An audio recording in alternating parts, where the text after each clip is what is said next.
যদি বলে পাঁচকল্লি টুপি ডাস্টবিনের বাথরুমের টিস্যু বানাও, তারে দেখলেই সালাম।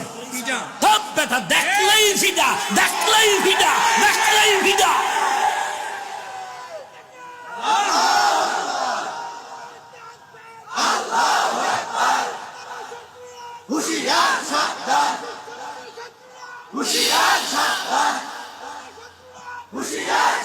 এই আরো ভালো করে বুঝুন, যে টুপি পরে না কোনো কারণে, কোনো গালি দেওয়া, হিংসা করা, দেখলেই সালাম।